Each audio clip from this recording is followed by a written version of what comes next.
Assalamualaikum warahmatullahi wabarakatuh. Balik lagi bersama gua Andi, di channel Lawang Horor, untuk kisah yang akan gua bawakan kali ini. Yaitu sebuah kisah yang berjudul, Penunggu Jembatan Kampus. Oke, gak usah berlama-lama lagi, kita masuk ke ceritanya, monggo. Tahun 2020 awal sebelum adanya pembatasan kegiatan publik secara nasional, aktivitas orang di Indonesia cenderung biasa-biasa saja. Begitupun kehidupan perkuliahan, berjalan tatap muka seperti biasa. Kisah ini dialami oleh salah satu mahasiswa di kampus ternama di ibu kota. Sebut saja namanya Anton, ia baru saja memasuki semester 3 perkuliahannya. Semester yang menurut saya sendiri adalah semester awal menuju kesibukan-kesibukan kampus sampai semester-semester berikutnya. Anton berasal dari Medan, dan sebagai orang Medan pada umumnya, Anton terkenal sebagai pribadi yang punya kepribadian tegas dan berani. Anton berkata bahwa ia juga tak terlalu percaya kepada hal-hal yang berbau klinik atau tahayul. Menurutnya itu hanyalah bualan saja. Anton sendiri tinggal di asrama yang terletak di dalam kampusnya. Selain harganya lebih murah, ia juga bisa berhemat karena antara asrama dan gedung perkuliahannya ini terhubung oleh sebuah jembatan. Jembatan yang konon terkenal dengan sebuah urban legend wanita bergaun merah. Pada suatu siang setelah ia menyelesaikan mata kuliah pertamanya, Anton diajak temannya untuk mengunjungi salah suatu kafe di pusat ibu kota. Selain karena kafe tersebut baru buka, ada promo beli satu gratis satu untuk pengunjung kafe di 2 hari pertama pembukaan. Kesempatan yang tentu tidak disia-siakan oleh Anton dan temannya. Mereka kemudian berangkat dengan menaiki motor. Sesampainya di kafe terlihat antrian begitu panjang. Sebenarnya ketika melihat antrian tersebut, Anton seketika malas dan mengurungkan niatnya. Tapi temannya tersebut meyakinkan Anton agar tetap antri saja. Toh juga tanggung udah sampai sini, nanggung ama macetnya, ujar teman Anton. Anton pun melengos sambil membalas dengan nafas panjangnya. Dan dengan wajah raut wajah suntuk, ia pun akhirnya mau ikut antri. Setelah sekitar 1 jaman mengantri, akhirnya Anton dan temannya berhasil mendapatkan masing-masing 2 cup kopi dari kafe tersebut. Saat melihat jam tangan, jarum jam menunjukkan sudah mau pukul 4 sore. Anton pun kemudian mengajak temannya tersebut untuk balik ke asrama. Mengingat ia ada kuliah lagi pada pukul 7 malam. Apesnya, saat Anton balik, lalu lintas ibu kota sedang padat-padatnya ketika banyak orang perkantoran yang sudah mulai pulang. Anton menggerutu sendiri, dalam hatinya ia menyesal mengikuti ajakan temannya untuk antri membeli kopi. Kalau begini, bisa-bisa gue telat masuk kuliah ini, gerutunya dari dalam hati. Dengan laju motor yang hanya bisa berjalan antara 10 km dan itu pun harus sering-sering berhenti karena memang situasi padatnya arus lalu lintas Jakarta saat sore hari. Singkat cerita sampailah Anton dan temannya di asrama tepat saat azan maghrib berkumandang. Ia kemudian menurunkan temannya dulu tepat di depan asrama, kemudian ia menuju parkiran untuk memarkirkan motornya. Anton sendiri lebih suka berjalan kaki daripada harus menaiki motor untuk menuju gedung tempatnya ia kuliah. Menurutnya cara tersebut lebih irit bahan bakar dan menghemat pengeluaran bulanannya. Karena sebagai mahasiswa perantauan, berhemat adalah segalanya. Begitu ia sudah memparkir sepedanya dan hendak kembali ke menuju asrama, ia melihat temannya tadi sedang berdiri sambil meminum kopi di depan pintu parkiran. Lah, bukannya lu tadi udah kuantar di depan asrama? Kenapa sekarang lu ngikutin gue ke parkiran? Pertanyaan Anton tersebut tidak dijawab oleh rekannya tersebut. Ia masih sibuk minum kopi yang barusan ia beli bersama Anton. Ya udah, gue balik kamar dulu ya. Bentar lagi mau kuliah gue. Anton beranjak, meninggalkan temannya yang masih diam berdiri sambil tetap meminum kopi. Ketika Anton masuk asrama dan akan naik ke lantai 2, ia berpapasan dengan temannya yang tadi. Loh, cepet banget lu sampai di sini. Cepet apaan? Lu kan tadi di parkiran. Di parkiran apaan sih? Iya. Lu kan tadi di parkiran sambil minum kopi. Lu bagaimana sih Ton? Jelas-jelas gue tadi lu turunin di depan asrama. Kopi gue aja masih utuh dua-duanya. Nih kalau gak percaya, sambil menunjukkan 2 cup kopi yang masih utuh. Anton bingung dengan apa yang sedang dilihatnya. Lah terus lu dari mana? Ya baru mau naik ini kan tadi lu turunin di depan asrama. Lah kebetulan tadi ada temen gue lewat. Ya udah gue ngobrol bentar sama dia. Abis itu masuk terus ini papasan sama lu. Malah lu nuduh gue abis dari parkiran. Ngaco lu, terang teman Anton. Wajah Anton nampak seperti orang linglung. Kalau dia di sini, terus yang di parkiran tadi siapa? Batinnya, antara rasa percaya dan tidak percaya. Karena baru kali ini dalam seumur-umur hidup Anton, ia melihat fenomena semacam itu. Mungkin gewe lagi banyak pikiran, maklum tugas lagi banyak, ya udahlah gewe mandi dulu. Mau masuk kuliah soalnya. Anton pergi, meninggalkan temannya yang sama-sama kebingungan dengan sikap Anton. Setelah Anton mandi, ia bergegas merapikan diri dan menyiapkan buku yang akan ia bawa kuliah. Apesnya, Anton lupa untuk melaksanakan ibadah sholat maghrib, mengingat tinggal 15 menit lagi kuliah akan dimulai. Satu sisi ia pun harus jalan kaki menuju gedung tempatnya kuliah. Seperti yang sudah saya jelaskan di awal, bahwa gedung asrama tempat Anton ini dihubungkan oleh sebuah jembatan menuju gedung perkuliahan tempat fakultas Anton berada. Di mana di jembatan tersebut terdapat sebuah aturan, tidak tertulis yang mengatakan bahwa selepas maghrib atau ketika malam telah tiba, siapapun dilarang untuk melewati jembatan ini. Peraturan tersebut dibuat karena konon ada makhluk tak kasat mata yang kerap mengganggu manusia yang melewati jembatan tersebut ketika malam hari. Ketika Anton sedang buru-buru, ia dilema antara lewat jembatan tersebut atau tidak.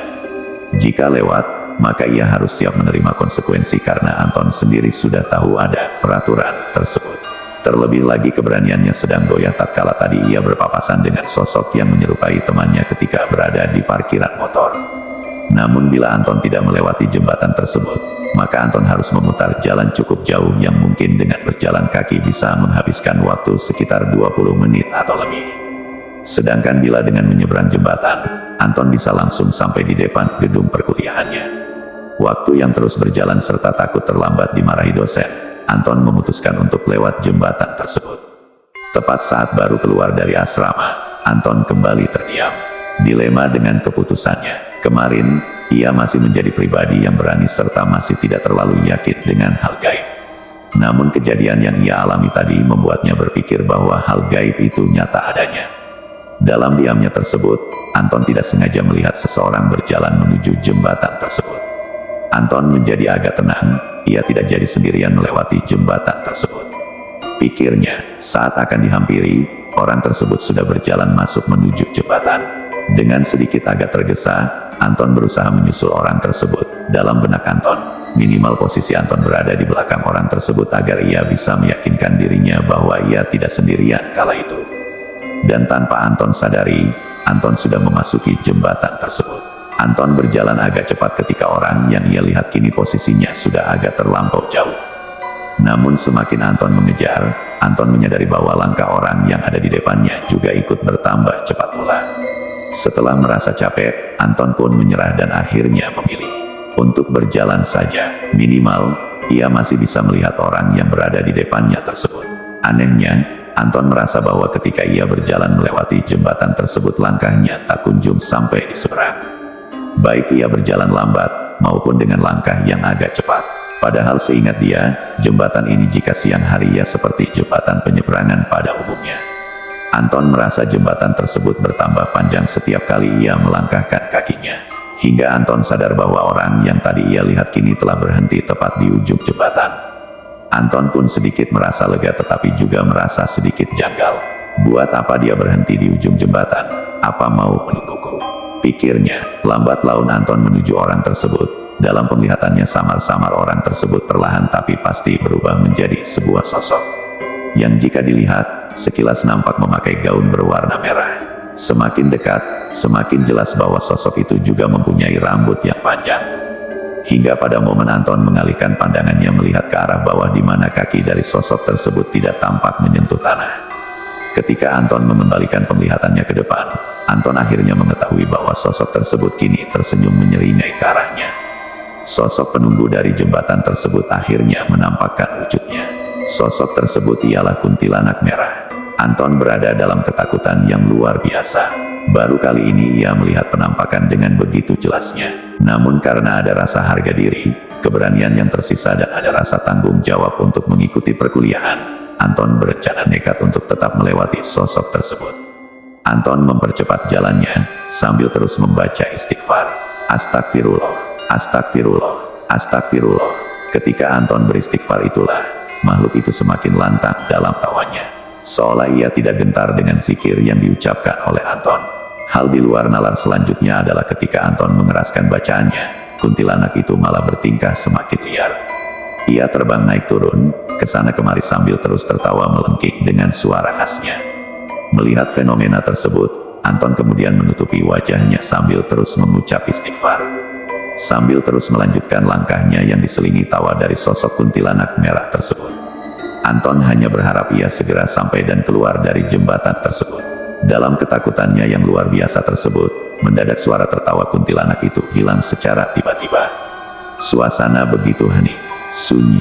Namun dalam kesunyian itu, Anton merasa ada hembusan angin yang menyapu tengkuknya. Anton menghentikan langkahnya, sambil ingin menenangkan dirinya terlebih dahulu. Mungkin GW sudah sampai ujung kali ya, hiburnya dari dalam hati. Sambil tetap beristighfar, Anton perlahan menurunkan kedua tangannya. Untuk meyakinkan dirinya, ia harus melihat situasi sekitar. Begitu Anton membuka mata, wajahnya berhadapan langsung dengan kuntilanak merah tersebut. Matanya hitam, mulutnya tersenyum menyeringai sambil terus mengeluarkan lendir. Raut wajahnya putih pucat serta mengeluarkan aroma busuk bangkai. Dalam kondisi Anton yang tidak berdaya tersebut, kuntilanak itu kemudian berkata, "Astagfirullah, astagfirullah, astagfirullah," yang diselingi dengan tawa yang melengking. Tubuh Anton mematung, lidahnya keluh, ketika melihat sosok itu terus mengucapkan istighfar. Ketika badannya kembali bisa bereaksi, Anton pun berlari putar balik menuju asramanya. Dalam pelariannya tersebut dari arah belakang, kuntilanak itu terbang mengejarnya sambil berucap astagfirullah, astagfirullah, astagfirullah, kemudian kembali tertawa dengan kerasnya. Sambil terus berlari, akhirnya Anton berhasil keluar dari jembatan tersebut. Tanpa menoleh sedikit pun ke belakang, ia langsung naik dan kembali ke dalam kamarnya. Di dalam kamar, terdapat dua temannya yang masih asyik bermain gitar.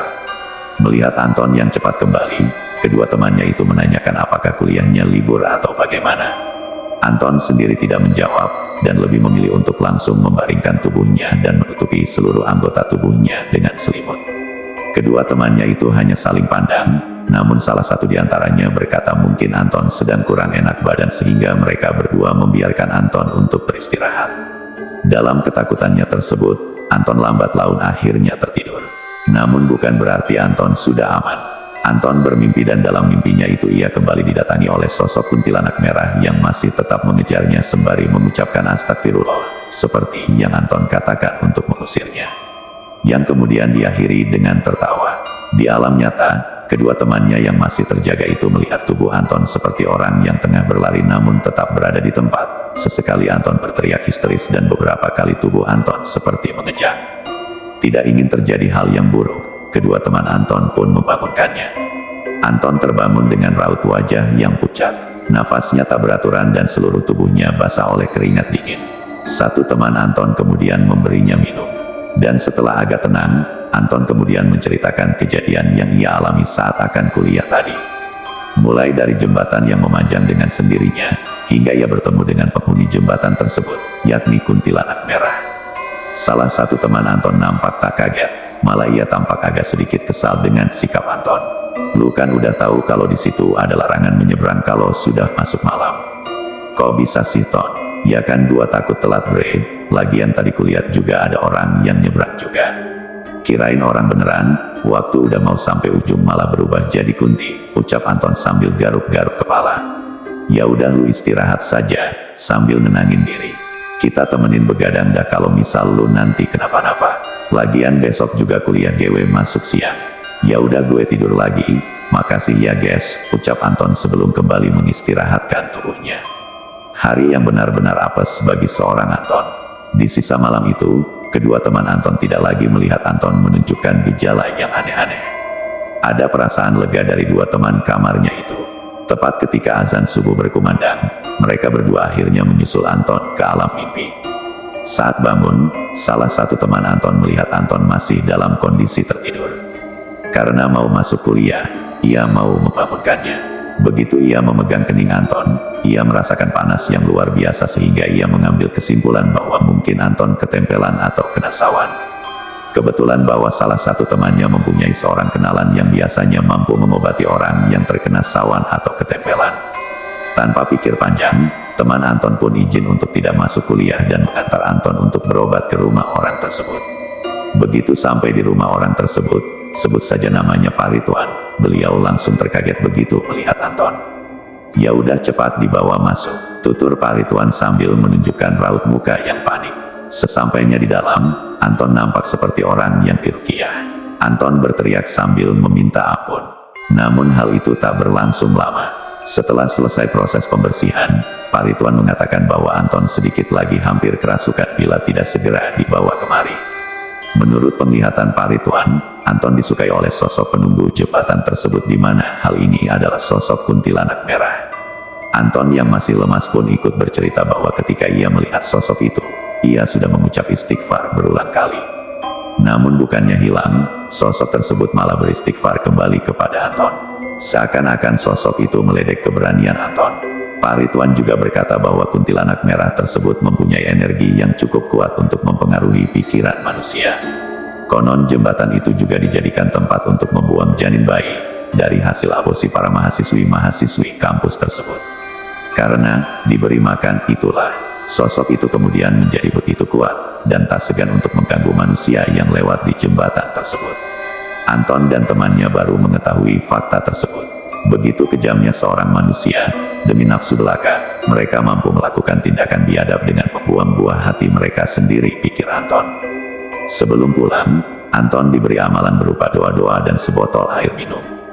Dan setelah kejadian tersebut, Anton tak lagi mau melewati jembatan tersebut, sampai ia lulus dari kampus tersebut. Hingga kini, jembatan tersebut masih tetap eksis. Tapi karena perkuliahan dilakukan secara online, maka sekarang jarang ada mahasiswa yang lewat jembatan tersebut. Dan kisah mengenai sosok legendaris orang bergaun merah, atau yang lebih tepatnya disebut sebagai kuntilanak merah, masih menjadi sebuah urban legend di salah satu kampus terbaik di Indonesia tersebut. Sekali lagi, bagi teman-teman yang mengenal atau tahu nama dari kampus tersebut, cukup dijadikan sebagai sekedar cukup tahu saja, dan bahan refleksi diri bahwasanya dunia kita dan dunia mereka memang berdampingan satu sama lain.